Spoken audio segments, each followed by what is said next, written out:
Sejam muito bem-vindas, muito bem-vindos a mais uma conversa no nosso canal Você com Ciência. E hoje estou aqui com o meu querido Thiago Salles, né? Meu par, né, nas entrevistas, nessas conversas. E temos hoje dois convidados, um convidado e uma convidada são especialíssimos, muito especiais, né? E vai tratar de um tema que a gente considera um tema muito importante para a aprendizagem. Thiago, que tema é esse, hein? Acho que o pessoal está curioso. Com certeza, Ana. É a importância da neuropsicopedagogia na educação. Exatamente. E olha só, os nossos dois convidados, um é professor aqui na casa. Da onde, gente? Daquele mestrado e doutorado que vocês já conhecem, novas tecnologias digitais na educação aqui da Unicarioca. E a outra convidada também se formou aqui no nosso mestrado. É verdade, fez o nosso mestrado aqui na Unicarioca. E hoje ela está trilhando um caminho maravilhoso que ela vai contar aqui pra gente. Com certeza. E agora o pessoal de casa deve estar se perguntando assim, quem é? É o Marcos Silva. Monalisa Oliveira. Olá, tudo bem? Pessoal. Sejam bem-vindos. Obrigada. E aí, gente, como é que vocês estão se sentindo de estar aqui hoje? Gente, é um prazer muito grande estar aqui. A Ana, eu fui da turma 1 no mestrado. A Ana foi a minha orientadora e assim, foi uma empatia, falo do fundo do coração, foi uma empatia também, tá? De cara, assim. A Ana me entrevistou e aí participei do processo seletivo, entrei. Foi a minha orientadora, a gente fez uma pesquisa muito bonita, a gente publicou na Europa, exatamente, na Espanha. Ainda publicamos na Europa, gente. Foi. E dali pra frente é que muitas coisas começaram a acontecer na minha vida profissional, depois do mestrado. Ai, todo meu coração. Conheci a Nathalie aqui, conheci a Nathalie me levou pra escola dela, viramos diretoras juntas.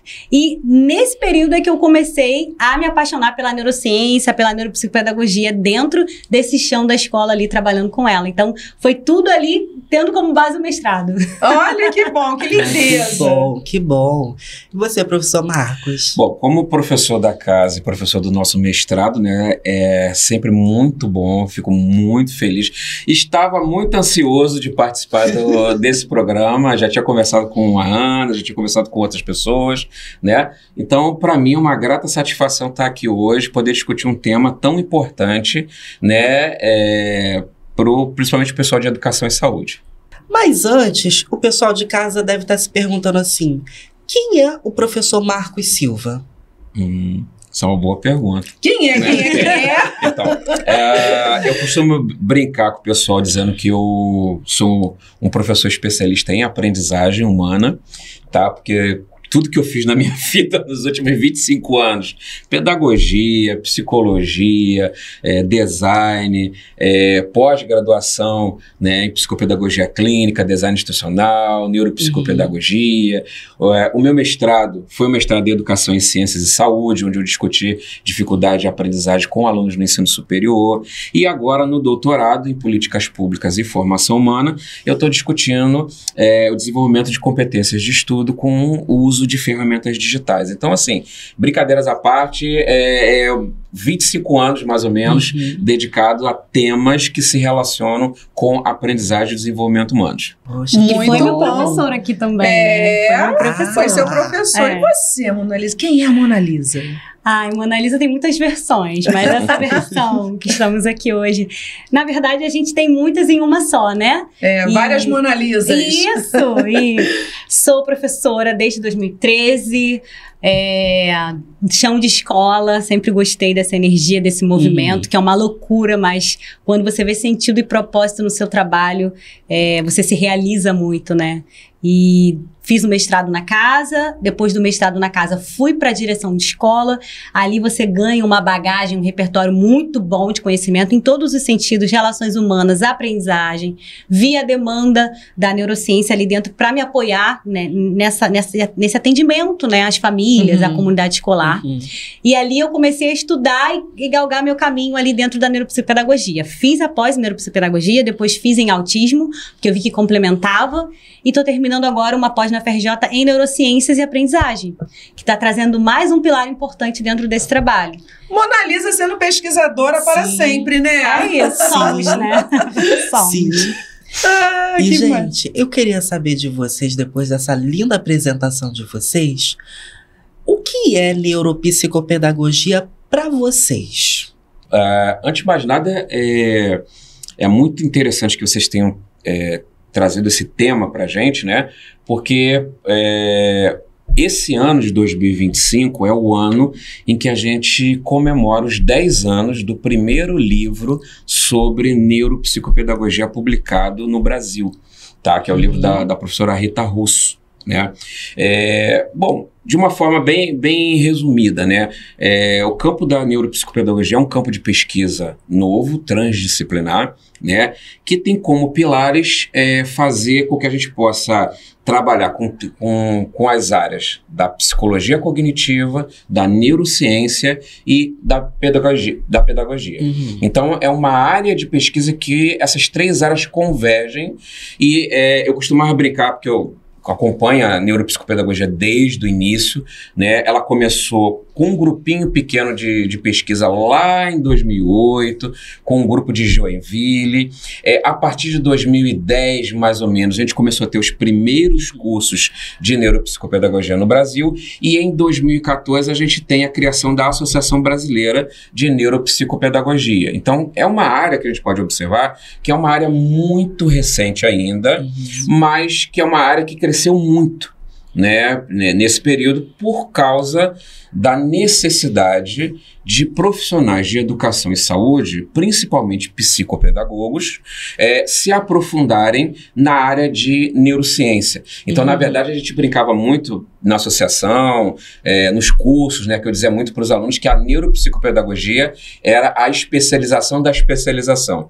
Então, a gente estuda a dificuldade de aprendizagem, né? As pessoas que vão para a psicopedagogia, elas estudam a dificuldade de aprendizagem, e aí, a partir disso, surgiu a necessidade desses profissionais de entender as dificuldades de aprendizagem a partir de um conhecimento um pouco mais aprofundado de neurociência, né? Então, resumindo, é basicamente isso. É um campo de pesquisa que traz a neurociência, que traz os estudos da psicologia cognitiva, para a gente tentar entender um pouco melhor os processos educacionais, para a gente poder entender melhor essa área. Ou seja, né, o estudo do cérebro para a aprendizagem, né, para você estudar o cérebro, para entender a aprendizagem, ele passa pela interdisciplinaridade, pelo que eu entendo, é isso? Exatamente. Lembrando que, por exemplo, quando a gente fala das áreas que convergem, né, a neurociência está aí há quase um século, do ponto de vista moderno, né? Não vou nem falar das questões mais antigas. Porque entender o cérebro,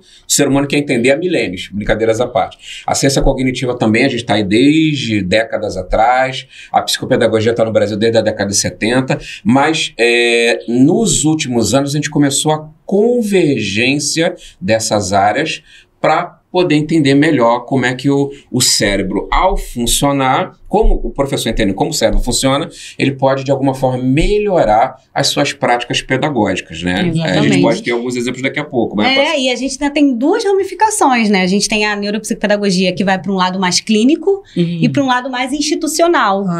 E quando eu me especializei em neuropsicopedagogia, foi justamente nesse movimento dessa demanda que a gente sente dentro da escola, dessa necessidade desse conhecimento para apoiar o nosso trabalho, e acabei migrando para uma neuropsicopedagogia do ponto de vista institucional, para que eu consiga ali ser um desses pilares da escola nesse apoio ao professor, ao trabalho desse professor, né? Eu estou hoje em sala de recursos, atuo com esse atendimento especializado para as crianças incluídas, né, que nós chamamos, aquelas crianças atípicas, que têm alguma necessidade específica, pegando essa ramificação justamente da neuropsicopedagogia institucional. E como eu enxergo ela dentro do meu trabalho? O que é a neuropsicopedagogia para mim, né? Que foi a pergunta que você fez.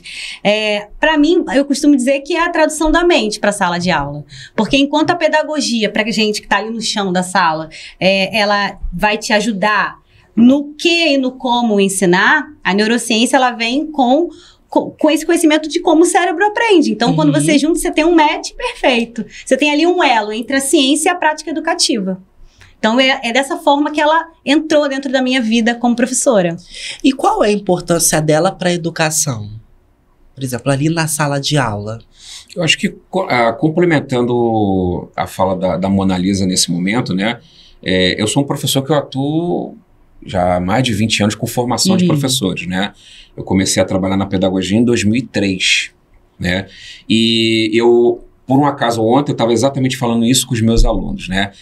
Eu não consigo hoje, 2025, conceber um processo de formação de professores em que não passe pela necessidade do professor hoje, ele compreender como o cérebro funciona, quais são, como lidar base, com né? as dificuldades Exato. de aprendizagem dos alunos, como a gente pode incluir alunos com TDAH, com TEA, com dislexia, ou seja, alunos... Porque assim, hoje você vai encontrar de uma forma muito mais clara alunos laudados ou não, com diferentes transtornos do neurodesenvolvimento, com diferentes transtornos de aprendizagem, né? E poder compreender, né, o que se passa num cérebro de uma criança autista, de uma criança com TDAH, né, de uma adolescente com TEA, de uma dislexia, como é que funciona o cérebro, né, dessas populações, é fundamental para o trabalho do professor. Né? Senão a gente está trabalhando no escuro. Exato. Né? Eu acho que a neuropsicopedagogia, de uma forma clara para a gente pensar, ela vem para trazer uma luz, né, sobre a prática pedagógica do professor. Exato. Sim. E assim, contribui muito no sentido do professor ele parar de insistir num caminho linear para todo mundo. Porque a partir do momento que você entende, você tem ali, né, alguns domínios cognitivos, você tem a motricidade, tem o socioemocional, tem as funções executivas, enfim, tem uma série ali de pilares que a gente observa dentro da neuropsicopedagogia. E quando você entende que aquela criança que está diante de você, ela tem um atraso motor, por exemplo, você quer trabalhar a linguagem, se você trabalha essa linguagem estimulando muito essa questão motora junto, você está gerando uma sobrecarga cognitiva, por exemplo. Porque você está trabalhando dois processos cognitivos ao mesmo tempo numa criança que precisa, primeiramente, consolidar um pilar para ela ir para um outro. Então, me ajudou muito, contribuiu na minha prática nesse sentido. De eu observar assim, poxa, eu tenho essa criança aqui que eu quero trabalhar a escrita do nome, por exemplo, com ela. Mas se eu trabalhar essa escrita do nome com um pincel, e ela tem muita dificuldade ainda de segurar esse pincel, eu vou gerar essa sobrecarga. Então, o que eu faço? Eu vou para as letras móveis, eu trabalho de uma forma adaptada, e aí, quando eu tiver com essa parte motora bem consolidada, eu vou trabalhar essa escrita do nome, por exemplo, com a parte motora junto, para que eu processe ali um desconforto por vez dessa criança. Então, me ajuda muito nessa coisa da adaptação, de não seguir num caminho linear para todos que estão diante de mim, sabe? E me diz uma coisa, existem muitos mitos em relação a neuropsicopedagogia, a psicopedagogia, ou seja, né, no entendimento do funcionamento do cérebro, professores ou outros profissionais acham assim, não, essa área não tem nada a ver, existem muitos, às vezes assim, muitos curiosos que nem estudam vão falar coisas que não tem nada a ver e acabam gerando, né, falsas impressões ou ou uma desinformação até. Até por ser uma área nova, né? Então, todo mundo aprendendo junto, muita pesquisa sendo feita, e a questão principal existem mitos em relação a essa temática? Então. Existe um termo que a gente utiliza que é neuromitos. Tá? Os neuromitos não são... E aí duas coisas são legais para a gente entender. Primeiro, os neuromitos eles não são exclusividade do Brasil. Tá? Existem pesquisas em diferentes países que demonstram que, infelizmente, mesmo inclusive naqueles países que a gente tem ali os chamados tops... nas provas do PISA, né, tops em educação, mesmo nesses países, existe uma parcela significativa de professores que ainda desenvolve práticas pedagógicas baseadas em neuromitos da aprendizagem. Tá? Isso são pesquisas, depois vocês, se o pessoal de casa quiser, a gente pode até, eu posso mandar algumas referências. Aqui no Brasil, por exemplo, a gente tem uma neurocientista chamada Roberta Ecuni, que eu acompanho muito o trabalho dela, e ela é uma pessoa especializada no campo da neurociência da memória. E ela discute muito esses neuromitos em diferentes palestras, cursos, enfim, que ela oferece nas redes dela. Tá? Então, assim, os neuromitos, isso é uma coisa. Neuromitos existem, as pessoas, infelizmente, utilizam isso para sustentar a prática. E aí, quando você sustenta a sua prática com uma coisa que não é verdade, os resultados também podem ser irregulares. Até desastrosos. Até desastrosos, né? Isso é uma coisa. Outra coisa em relação aos neuromitos é que eles sempre, ou quase sempre, têm origem em interpretações ou extrapolações erradas de pesquisas muito sérias. Então, às vezes, vou dar um exemplo, às vezes as pessoas fazem uma pesquisa, existem N pesquisas assim, que a gente começa fazendo pesquisas, por exemplo, com ratos, né, ou com outros animais. E aí aquilo tem um certo resultado com os ratos. Um exemplo muito legal. Foi feito algumas pesquisas há um tempo atrás com ratos que comprovavam que ratos submetidos a ambientes com muitos brinquedos, né, com muitas coisas, desenvolviam melhor certas áreas do cérebro. Né? Então, assim, uma pesquisa feita com rato. Ratinho que estava lá, sem brinquedo, teve um desenvolvimento, teve uma modelagem no cérebro. E o ratinho que teve mais brinquedo, teve uma modelagem diferente. Né? Foram lá, pegaram os ratinhos, fizeram os testes, né? Enfim. E aí, alguém teve a brilhante ideia de achar que, por exemplo, isso também se adequa a seres humanos. Então, por exemplo, um dos neuromitos. Quando a gente fala neuromito, é aquilo que não tem comprovação ainda, tá? Ou que é um erro. Então, assim, não tem comprovação. Submeter crianças a ambientes ricos, basta botar um monte de brinquedo lá na sala, resolveu. Não necessariamente. Por quê? No caso de seres humanos, se não tiver a figura do professor fazendo a curadoria, fazendo a intervenção, criando situações de interação, de aprendizagem, aquilo por si só não vai gerar... já que a gente está no mestrado de tecnologia, a mesma coisa que diz assim, basta botar computador na sala, data show e etc. Resolvemos o problema. Não necessariamente. Se não tiver o professor orientando, fazendo a curadoria, criando situações de aprendizagem, digamos assim, esse desenvolvimento na modelagem do cérebro pode não vir a acontecer. Tá? A gente tem vários outros neuromitos de aprendizagem, alguns menos famosos hoje, por exemplo, o ser humano só usa 10% do seu cérebro. É aquela pirâmide, não é isso? A pirâmide... É isso? Essa pirâmide? Essa da pirâmide é outra. É outro neuromito. E aí é muito legal. É muito clássico. Esse é muito clássico. A da pirâmide, eu sempre confundo o nome do autor. É Glasler, eu sempre penso em pirâmide. Glasler, que eu aprendo 10% ouvindo, 20% escrevendo, 30%... Eu não tenho uma fundamentação, evidências. Agora, o que é interessante? Como eu falei, muitas dessas pesquisas, elas representam interpretações erradas. Então, por exemplo, falar da integração sensorial é uma verdade. Vamos pegar, por exemplo, o conceito de consciência fonológica. Para aprender, por exemplo, a ler e escrever, o sujeito precisa integrar imagem, som, né? Imagem, som e movimento. Né? Então, quando eu apresento, por exemplo, um conteúdo, né? Aqui, por exemplo, as pessoas estão ouvindo a gente, estão vendo a gente. Se tivesse uma apresentação, elas estariam vendo a apresentação também. Talvez em casa elas estejam escrevendo alguma coisa, anotando alguma coisa. Então, quando a gente faz essa integração sensorial, ela é importante para o processo, por exemplo, de fixação da aprendizagem. Né? Fixamos melhor a partir dessa integração. Por isso que é importante que o professor ele possa estimular né, apresentar a informação de diferentes formas, estimulando diferentes sentidos, porque tudo que a gente aprende tem que passar pelos sentidos.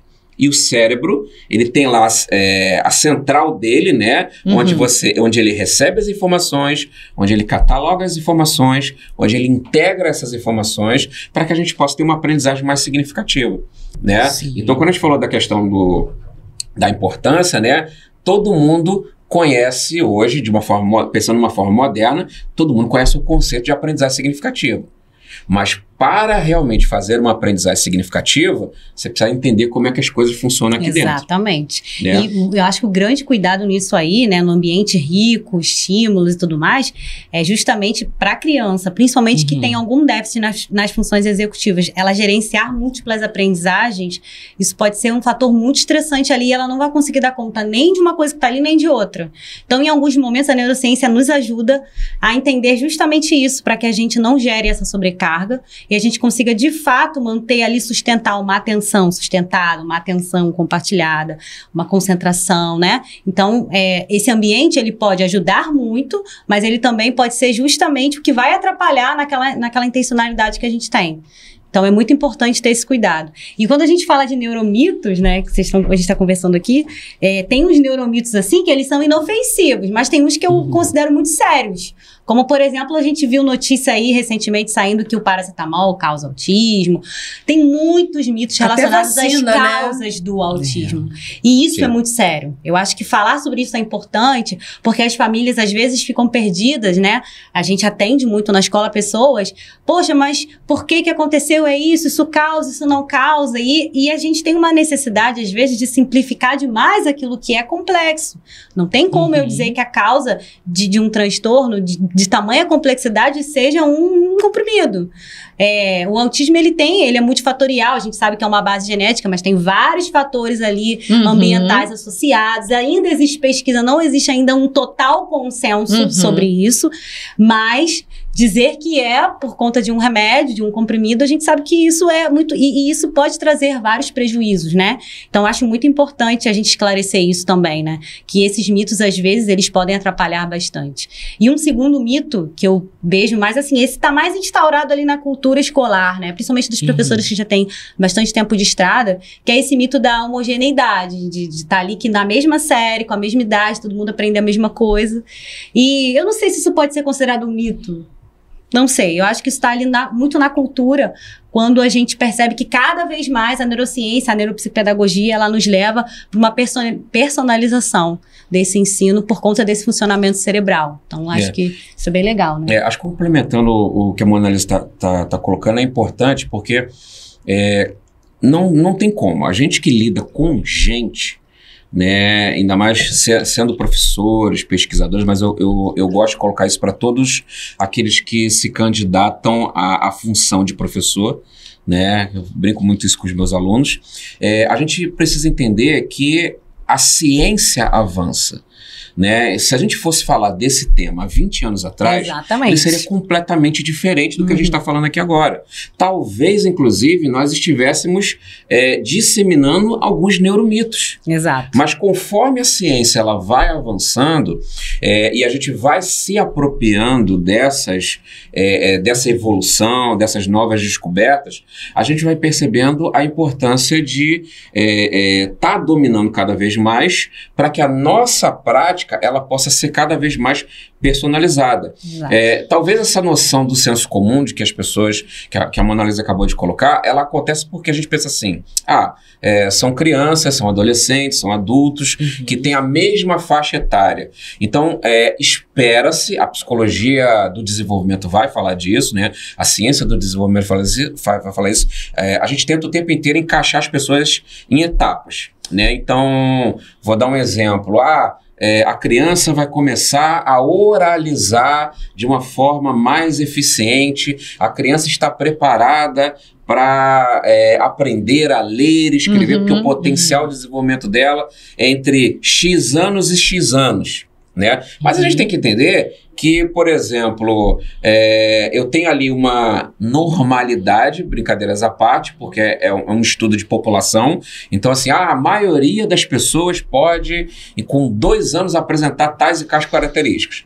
Mas é muito possível que algumas crianças aprendam algumas coisas antes e algumas pessoas aprendam depois, sem que isso configure uma dificuldade ou um transtorno de aprendizagem. E isso que você está falando, né? Com o uso das telas, né, conforme houve essa disseminação e elas estão em todo lugar, esses comportamentos típicos das crianças, eles também estão mudando, sim, muito por conta da pobreza de estímulo. Então, tudo isso que ele está falando de estar na curva normal, não está...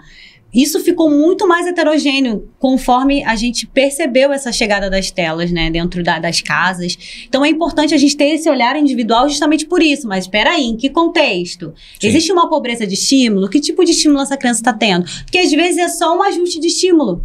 E a criança, ela vai conseguir desenvolver bem. Então, por isso a importância desse olhar personalizado mesmo. Esse ajuste toda vez que alguém fala da questão do ajuste, né, desse ajuste que é cognitivo, que é motor, que é psicossocial, eu lembro que a gente passou por uma pandemia.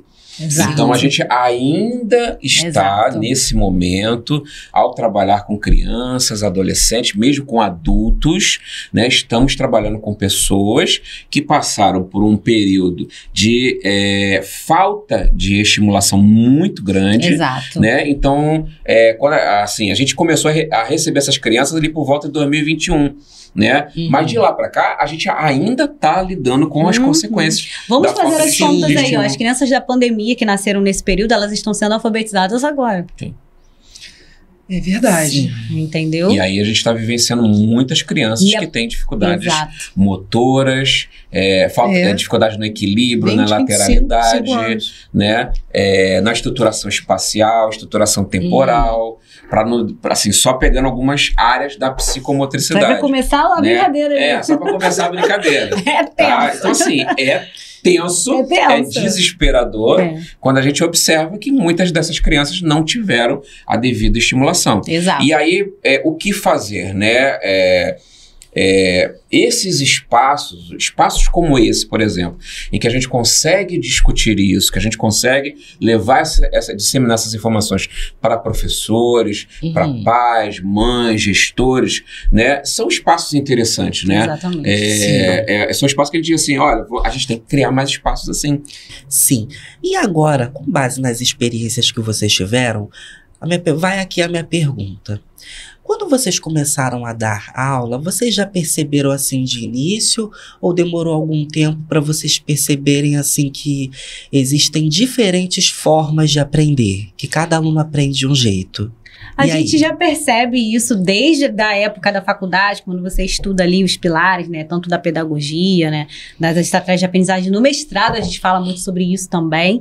A gente já percebe essas individualidades, mas eu acho que da forma como a neuropsicopedagogia, que a neurociência traz pra gente, eu acho que complementa demais essa visão.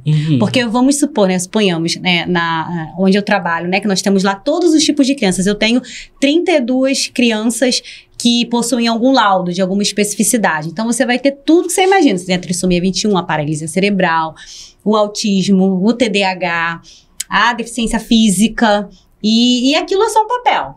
Aquilo é só um papel, é muito importante, eu não estou tirando ali a importância do papel, gente. Não é isso que eu quero dizer. Eu quero dizer que aquela criança, ela é muito além do que aquilo que você leu ali naquele laudo. Sim. E é uma criança que é de uma potência que a neurociência me ajuda, a neuropsicopedagogia me ajuda a entender de verdade esse funcionamento, entender essa criança e apresentar esse mundo para ela de uma forma que aquele currículo carioca que a gente tem faça sentido. Exatamente. Exato. Contribui muito nesse sentido, né? Então, sim, eu acho que é uma forma, é uma nova lente que a gente coloca para enxergar essa realidade que está diante de nós. E esse aluno, ele se sente compreendido ao passo que você consegue ali, durante o seu trabalho, fazer um trabalho que seja o número dele ali, para que ele consiga avançar. Sim, sim. O professor Marcos. Então, eu tava relembrando algumas coisas aqui e eu acho que o primeiro ganho quando a gente começa a se aprofundar numa área tão ampla como da aprendizagem, da ciência, da aprendizagem, aí eu coloco a neuropsicopedagogia dentro desse contexto, né? A primeira coisa que a gente adquire é consciência. Em que sentido? Quando eu era aluno, e eu falo isso para os meus alunos em várias ocasiões que eu tenho a possibilidade, né? Quando eu era aluno, eu aprendi a forma como eu aprendo. Brincadeiras à parte. Então, assim, quando, na função de aluno, eu entendi, eu vou dar um exemplo aqui. Os meus colegas na faculdade me reconheciam como uma pessoa que tinha uma habilidade muito grande para resumir grandes informações. Então, assim, eu era o cara do mapa conceitual. Tanto que o meu primeiro artigo acadêmico foi sobre mapa conceitual. Né? Porque era uma prática que eu tinha como estudante trabalhador, que morava longe da faculdade, que precisava ler um monte de coisa, mas ao mesmo tempo resumir. Então, eu desenvolvi uma capacidade de resumir muito grande as informações, que fazia sentido para mim e me ajudava a obter boas notas, aprender e etc e tal. Quando eu virei professor, eu entendi que eu teria que ampliar a minha visão. Porque enquanto aluno, as coisas fazem sentido para mim. Mas um professor, ele não pode pensar de forma individualizada. Aliás, uma das características mais marcantes na docência é a capacidade que o professor tem de pensar de forma coletiva. Porque eu tinha que pensar alguns alunos provavelmente têm semelhanças com a minha forma de aprender. Mas vários com certeza não têm. Então, quando você pensa que numa sala de aula você tem diferentes pessoas com diferentes conhecimentos prévios, com diferentes modelagens, porque a gente brinca porque assim, o aparelho do ponto de vista da anatomia é o mesmo. Tá? Todo mundo tem um lobo frontal, lobo occipital, tem um tálamo, teoricamente, algumas pessoas a gente acha que não tem, não. Algumas pessoas a gente tem até uma dúvida. Conversas à parte. Conversas à parte, algumas pessoas têm uma dúvida. Mas, no geral, a gente suspeita que todo mundo tem a mesma estrutura anatômica. Porém, a forma como a gente modela o uso do nosso cérebro, das nossas funções executivas, cognitivas, depende das experiências de vida. E aí, quando a gente entra numa sala de aula, principalmente uma sala com adultos que tem um repertório muito maior que as crianças, por exemplo, né? Essas diferenças ficam muito fáceis da gente observar, né? Então, é importante que o professor ele pense de forma coletiva. Por isso que quando você organiza uma aula, você tem que pensar em formas diferentes de apresentar, às vezes, o mesmo conteúdo, né? Sim. Até porque, em alguns momentos, e tem um erro que a gente comete muitas vezes em sala de aula, né? Eu falo isso como formador. Às vezes o aluno fala assim, professor, não entendi. Se você explicar da mesma forma, o cara vai continuar não entendendo. Então, quando um aluno me diz assim, não entendi, a primeira coisa que vem à minha cabeça vamos lá, então eu tenho que mudar a forma como eu expliquei, porque esse camarada não entendeu a forma como eu expliquei antes. Então, eu tenho que, muito rápido, às vezes, tentar acessar o conhecimento prévio dele, né? Me fala um pouquinho, talvez... Eu brinco às vezes com o aluno, me fala um pouquinho de você, o que você gosta, que aí eu tento explicar de uma outra forma para que ele possa entender a partir do conhecimento prévio dele, porque é isso que ele usou para modelar as experiências, que ele usou para modelar o trabalho dele. Não é nada novo. Se a gente pega, por exemplo, o Paulo Freire da década de 60, que fala que você não pode ensinar, o Paulo Freire dá um exemplo maravilhoso, que é o exemplo da uva, né? Ele falava assim, eu não posso tentar alfabetizar todo mundo a partir da palavra uva, por exemplo, porque eu posso, por exemplo, ter uma criança, não sei, nordestina, que nunca viu uma uva, mas conhece a siriguela. Sim. Entendeu? Então, assim, ensinar a alfabetizar a partir da palavra uva, talvez no sul, faça muito sentido. Agora, talvez Se eu estiver no Nordeste, no Maranhão, onde eu tive, por exemplo, algumas experiências, talvez seja muito mais legal usar uma fruta que seja local. Por exemplo, só para dar um exemplo de como é que o cérebro ele é modelado, né, pelas nossas experiências. E quando a gente trabalha com crianças incluídas, com crianças atípicas, isso fica mais evidente ainda. Então, a gente sente maior ainda essa necessidade. Quando a gente vai estudar neurociência, a gente descobre o conceito da neuroplasticidade, que é um conceito lindo, né, que a gente aprende que uma criança, por exemplo, que tem uma paralisia cerebral, para que ela consiga executar ali uma atividade ou uma habilidade, aquele cérebro, ele tá com aquela circuitaria, aquele circuito ali, vamos dizer assim, em mau funcionamento ou em uma disfunção, e ele cria ramificações. Sim. Ele vai abrindo novos caminhos para alcançar esse mesmo objetivo. Então, a nossa evolução natural nos fez, né? A gente não evoluiu, né, enquanto indivíduos, enquanto seres humanos, para conseguir controlar tudo. A gente conseguiu evoluir e estamos aí no topo da cadeia hoje pela nossa capacidade de adaptabilidade do nosso cérebro, que é justamente esse conceito da neuroplasticidade. Então, eu acho que transferir isso para a nossa prática, neuroplasticidade pedagógica, vamos lá, o seu aluno, ele está com a dificuldade ali, você, por esse caminho, né, o mesmo caminho que o cérebro fez, você não conseguiu. Vamos abrir ramificações, vamos criar novas possibilidades para que a gente alcance esse objetivo. Vai atingir da mesma forma? Não precisa, talvez às vezes fique até melhor do que aquela primeira forma como você achou que você ia atingir, mas o mais importante é a gente, assim como a nossa mente, que é tão inteligente, tem essa capacidade de praticar essa neuroplasticidade, né, de criar novas ramificações, que a gente também faça isso enquanto profissional, que a gente crie novas ramificações dentro do nosso trabalho. Perguntar para vocês dois exemplos reais de experiências que vocês trazem, né, no cotidiano, o Marcos, né, para a educação de jovens e adultos, ou educação de professores em exercício, enfim, né, da sua profissão, você na sua sala de aula com seus alunos. Muitas aventuras. Né? Então, assim, exemplos concretos, reais de atividades que envolvem esses conceitos da neurociência. A neurociência na prática, né? Eu tenho um aluno, né, vou chamar ele aqui de Joãozinho, né, não posso dar nomes, que está comigo desde o ano passado. E quando o Joãozinho, ele chegou na nossa unidade escolar, uma criança que tinha inicialmente ali um laudo de autismo com TDAH, aquela dificuldade muito grande nessa concentração, nessa atenção, controle inibitório, né? E a gente ia encher a garrafinha, ele sentia muita sede. A gente está a 1 metro do bebedouro e ele arremessava a garrafinha para chegar no bebedouro. A garrafinha chegava primeiro do que a gente, sempre. Aí apontar um lápis, pegava o lápis e apontar, arremessava o apontador. Tudo arremessava. E aí vem aqueles rótulos comuns da escola de ser um comportamento desafiador, de ser uma criança que está resistindo ali.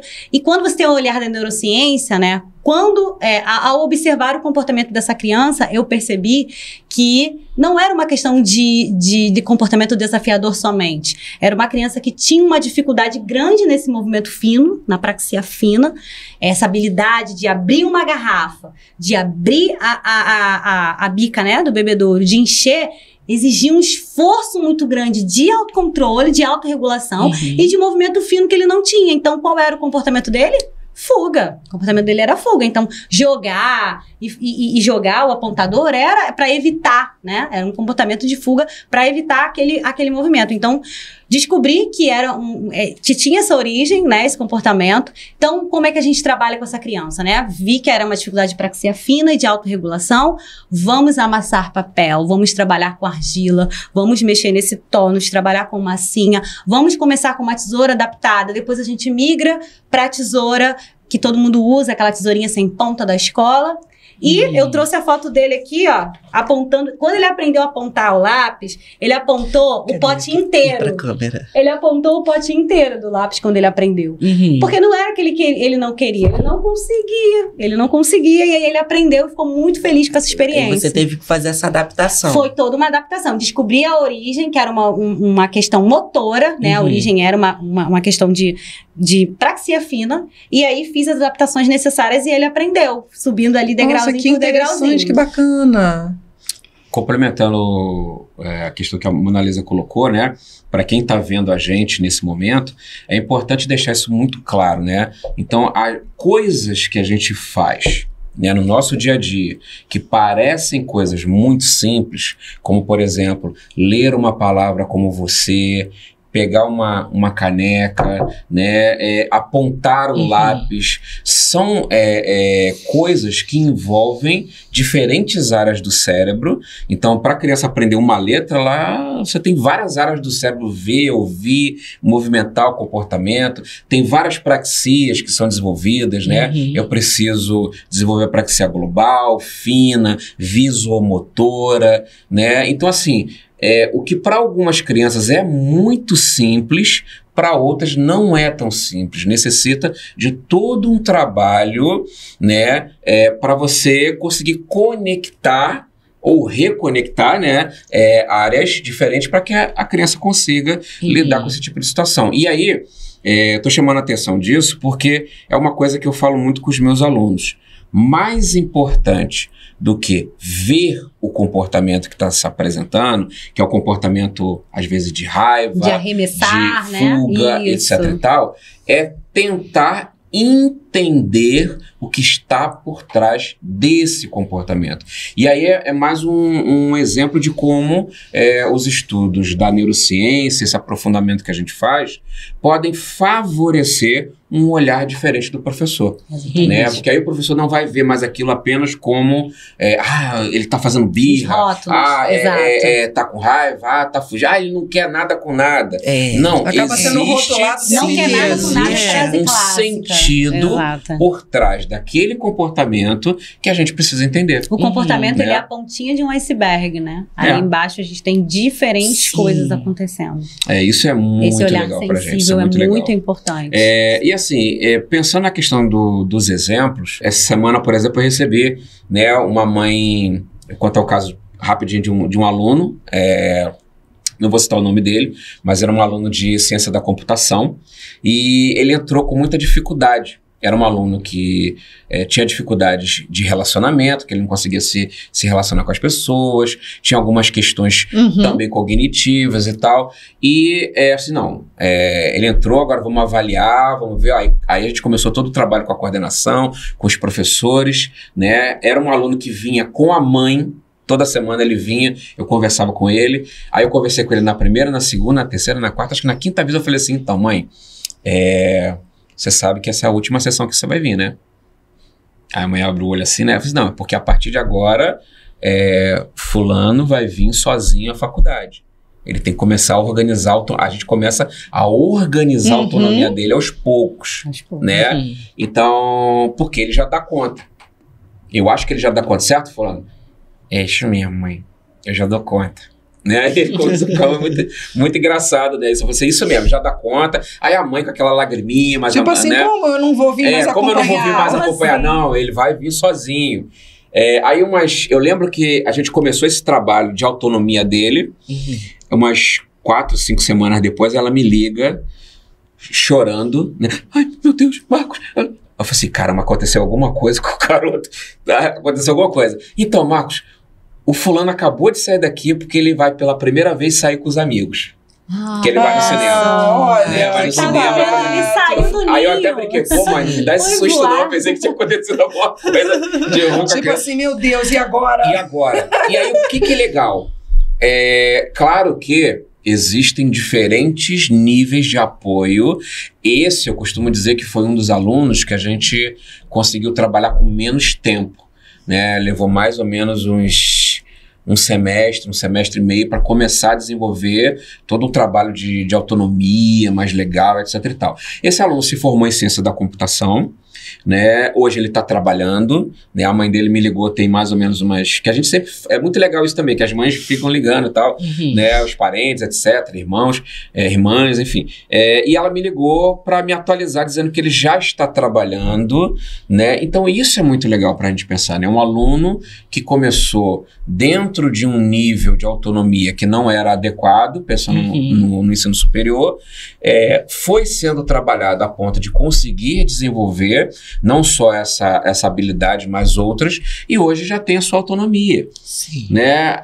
Isso é muito legal para a gente pensar, porque, como eu disse, muitos alunos entram no ensino superior ainda, isso é um dos desafios, né? Ainda é um espaço que amedronta muitas pessoas, que ainda em muitas instituições a gente não tem um serviço adequado de acompanhamento para esses alunos, não só esses, mas outros alunos também, né? Mas quando a gente tem, a gente consegue visualizar alguns frutos muito positivos, né? E eu estou falando dessas, assim como a gente tem alunos com TDAH, como a gente tem alunos com dislexia, alunos com deficiência intelectual, cadeirantes, enfim, e uma série de outras especificações. Deixa eu fazer só mais uma pergunta em relação a essa questão dos exemplos.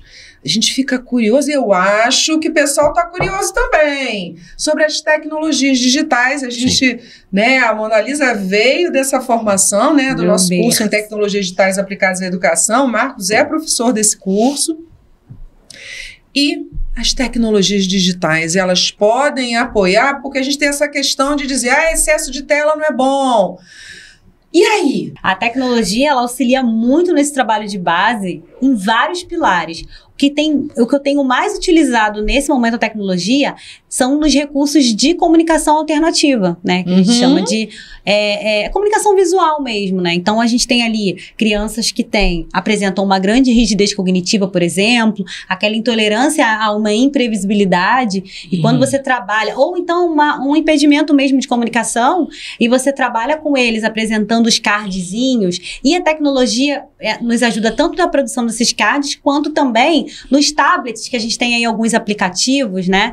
Que já tem ali, você monta uma prancha de comunicação e ela fica toda personalizada com o contexto e a realidade daquela criança. Então e aí você vai trabalhando a comunicação com a criança ali e ela consegue se expressar, ela vai ter voz pela primeira vez. Personalizado? Assim, a voz que eu falo ela conseguir falar, né? Conversar com a gente, apontando ali para os recursos. Mas tem como colocar a voz personalizada também, só ainda não é, quem sabe daqui a um tempo, né? Ainda não é a própria voz, porque tem crianças que ainda nem falam, mas ela consegue ter a oportunidade, a possibilidade de expressar pra gente seus desejos, suas necessidades, aquilo que ela tá pensando, e é algo que ajuda em vários aspectos, mas principalmente nessa troca e nesse desenvolvimento, que um dos pilares a gente sabe que é justamente a comunicação, a oralidade, né? Então, a tecnologia, ela vem nessa pegada tanto da comunicação alternativa, quanto também nos recursos de tecnologia assistiva. Então, ali, nos recursos adaptados, né? A gente tem vários que nos ajudam nesse trabalho, né? A própria tesoura, como eu falei, que é adaptada. A gente tem alguns softwares, alguns aplicativos que ajudam também. São muitos e vem muito para contribuir nesse sentido. Quando ela está a serviço dessas causas, ela nos ajuda muito, né? O que a gente vê, igual você falou na questão do excesso das telas, é justamente quando a gente tem o super estímulo daqueles jogos ou de algumas redes sociais que a gente tem, em que a criança fica ali naquele sistema de recompensa o tempo inteiro, e aí você está sendo recompensado o tempo inteiro ali num TikTok ou qualquer outro aplicativo, e você sai dali e tem que, de repente, montar um quebra-cabeça, que tem aquela imagem mais com menos estímulo. E é muito chato. Eu prefiro jogar um jogo no celular, então assim, mas que jogo é esse, sabe? Sim. Então, tudo isso tem que ser observado. Quando faz parte de um contexto de aprendizagem, de uma metodologia, de um projeto que você está fazendo, tem tudo para dar certo. Entendi. Assim, duas coisas que me vem à cabeça agora, né? A primeira coisa, para quem está assistindo a gente, é entender que todo tipo de tecnologia sempre é algo que serve para apoiar a nossa prática pedagógica. Né? Essa é a primeira coisa para a gente pensar. Só que, para pensar onde a tecnologia pode apoiar a gente, né, no nosso trabalho, o professor ele precisa ter essa base conceitual que a gente está discutindo aqui. Exatamente. Então, eu vou dar um exemplo. Quando a gente olha para o sujeito, pensando na questão da aprendizagem, existem 3 grandes pilares que a gente observa, que a gente pode observar, né? Isso tá dentro de qualquer avaliação. O primeiro pilar é o pilar do desenvolvimento físico, né, que tem a ver com crescimento, tem a ver com o desenvolvimento da lateralidade, estruturação, né, com motricidade. O pilar, que é o pilar da cognição, como é que ele organiza a cabeça dele, como é que ele adapta. E o pilar psicossocial, que é o pilar relacionado com a forma como a gente lida com as nossas emoções e como, ao lidar com as emoções, a gente lida com os nossos relacionamentos. Né? Por que eu estou citando isso? Porque, por exemplo, a gente tem casos em que a criança vai apresentar algumas limitações, né? Por exemplo, como a que a Mona Lisa colocou, eu tenho uma criança e eu estou lembrando lá o meu resgate, estou resgatando aqui as memórias de quando eu trabalhava com crianças com TEA, e eu já comecei, muito antes de ser psicopedagogo, eu já levava a tecnologia para dentro do consultório. Por quê? Porque tinha, por exemplo, crianças que não tinham desenvolvido a motricidade fina, por exemplo, e que não conseguiam escrever o nome ou escrever alguma coisa, né? Mas se você dava um tablet ou colocava essa criança diante de um computador e pedia assim, fulano, escreve o nome e usa o teclado. Aí a criança começava a escrever o nome direitinho. Então, quando você vê uma criança que não consegue pegar um lápis, sustentar o movimento e escrever, mas consegue observar que ela sabe o nome dela, consegue colocar pela tecnologia, você percebe que, embora haja uma limitação física, que é onde a gente vai trabalhar muito mais, a cognição dela está preservada. Então, a fundamentação é legal por causa disso. Porque você, por exemplo, uma criança que não está conseguindo, de repente, fixar uma aprendizagem. Né? Será que o problema é na entrada da informação? É no estímulo? Ela não está conseguindo fixar? É na evocação dessa informação? Então, assim, quando a gente se aprofunda no estudo das funções cognitivas, das funções executivas, né? E como isso faz a integração, a gente consegue, como a Mona Lisa colocou, fazer uma personalização dessa intervenção. E eu acho que isso que é o grande ganho para o professor, né? É você poder se aprofundar na forma como o cérebro faz essa integração das informações, por exemplo, para dar conta das questões cotidianas e poder entender que, olha, o cognitivo está preservado, então não é o cognitivo provavelmente disso que eu vou trabalhar no desenvolvimento da função motora, por exemplo, né? Ou é um outro aspecto, ou é uma outra situação. Então, trabalhar com as tecnologias, e aí a gente tem N exemplos, né? Se eu sou um aluno com TDAH, por exemplo, e que eu tenho dificuldade para lembrar, por exemplo, de compromissos e organizar os compromissos na minha cabeça, eu preciso dar mais valor para minha agenda, por exemplo, de celular. Eu posso organizar minha vida ali. Aí, isso é muito legal, porque tem desde ferramentas muito simples, como uma agenda Google, por exemplo, onde você pode colocar... Parece uma coisa muito simples, mas eu estava conversando isso com o aluno semana passada. Tem aluno que leva 2, 3 meses para saber qual é a aula que ele está. Qual é a aula mesmo que eu tô? Qual é a aula de hoje? Qual o horário da aula? Qual a sala? Né? Então, assim, alguns alunos precisam, eles podem usar a tecnologia para organizar a vida, para organizar o tempo de estudo, para organizar a agenda, para se orientar em função de uma série de tarefas. Tem aluno, por exemplo, que lembra de fazer a prova, mas esquece, por exemplo, de fazer a atividade prática. E a atividade prática compõe uma parte da nota. Então, assim, a gente pode utilizar diferentes ferramentas para melhorar a qualidade de vida desses alunos. Né? E isso é muito legal para a gente pensar, né? Poxa, que bom, gente. Muito bom. Olha só, agora chegou numa parte que a gente detesta. A gente não gosta. Que é a parte que a gente precisa encerrar, né? O papo tá muito bom. Tá muito bom. A gente, Mas assim, olha, Thiago, tem aquela história que quem entra pela primeira vez aqui vai ter que voltar de novo. Tem que ter segunda parte. Marquinhos já tá aqui de novo. Eu ia falar isso. Eu já tô aqui, eu só me convidar, só abrir a porta. E eu aceito o convite. Se me chamar, eu volto. É muito bom. Acho que é um espaço muito bom, né? Pra gente debater. Sim. Mas, poxa, essa foi a primeira vez que... Tô assim, acabou. A primeira vez da Mona Lisa. Isso. Mas não foi a primeira vez do Marcos. Ele já entrou aqui já pra fazer narração. Sim. de um vídeo. Olha mas só. ali já foi uma introdução já foi. Legal. Tá bom, gente? Assim, muito obrigado pela participação de vocês Obrigada a aqui. vocês. Foi um prazer. Foi uma honra. Foi um prazer. Sabe? Muito bom. Que vocês dedicaram, é muito bom pra gente tê-los aqui, né, trocando assim essas experiências, aprendendo, e principalmente pro pessoal que vai assistir esse vídeo, com as experiências de cada um de vocês aqui, sabe, e com tudo assim que foi falado. Então, eu acredito que esse episódio vai contribuir muito. Tá Legal. bom, pessoal? Muito Legal. obrigado. Obrigada a A gente vocês. agradece. Eu tenho uma página no Instagram que eu divulgo essas experiências na prática, no chão da escola. Dou dica, conversa com os pode pais divulgar. por ali. É neuropedagogia, para quem quiser seguir e mandar mensagem, trocar experiência. Eu Sim. adoro esse movimento. Quer divulgar também alguma coisa, professor? O meu perfil no Instagram é Neuroconexões 2020. Então vocês me Ótimo. encontram lá também.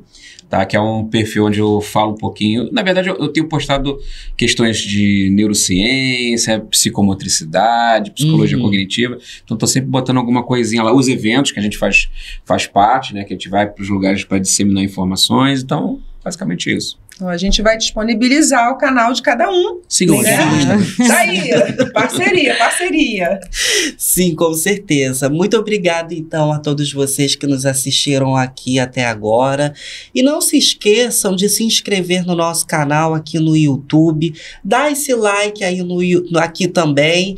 E não se esqueçam de comentar o que vocês acharam desse episódio, o que vocês estão achando das nossas entrevistas. Porque, olha só, é tanta novidade que a gente está trazendo nessa Muita terceira coisa. temporada que vocês não podem perder, tá bom, pessoal?